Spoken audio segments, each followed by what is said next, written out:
Calibration de la balance, première partie. Alors, ce que vous devez faire pour calibrer la balance, vous devez premièrement vous assurer que les nacelles sont bien attachées, sont bien en place. Deuxième chose, vous devez vous assurer que votre aiguille est bien perpendiculaire au bras. Du moment que ces vérifications-là sont faites, ce que vous devez faire, c'est insérer les vis à chacune des extrémités du bras de la balance. Ce n'est pas nécessairement le même modèle de vis que vous devez utiliser.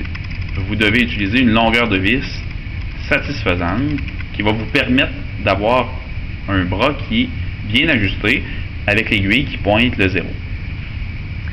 Ça, ce que ça veut dire que vous allez devoir insérer des vis, les ajuster, donc les visser ou les dévisser, pour être capable d'ajuster votre 0. Dans l'exemple que je vous montre, on remarque que l'aiguille pointe légèrement vers la gauche. Donc, si l'aiguille pointe légèrement vers la gauche, ça veut dire que la nacelle de droite, donc, ou la partie droite du bras, je devrais dire, fait une force qui est supérieure à celle de gauche. Donc, la masse est plus grande du côté droit. Alors, si la masse est plus grande, ça veut dire qu'il y a trop de force appliquée à droite. Donc, la vis est trop loin. Donc, si la vis est trop loin, je devrais la ramener vers la gauche. Donc, je devrais visser cette vis avec le tournevis pour être capable d'équilibrer ma balance et que le 0 affiche bel et bien 0 avec l'aiguille.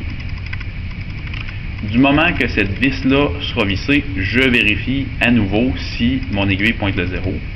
Et dès que mon aiguille pointe le 0, c'est parce que mon ajustement, ma calibration du 0 sera adéquate.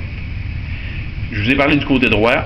C'est exactement la même chose qui peut se produire à l'envers si c'est le côté gauche. Je vais faire avec ma main, là, vous montrer que c'est possible que le côté gauche soit plus lourd. Alors, si c'est comme ça, si vous avez vraiment l'aiguille qui pointe vers la droite, c'est parce que c'est le côté gauche qui est trop lourd.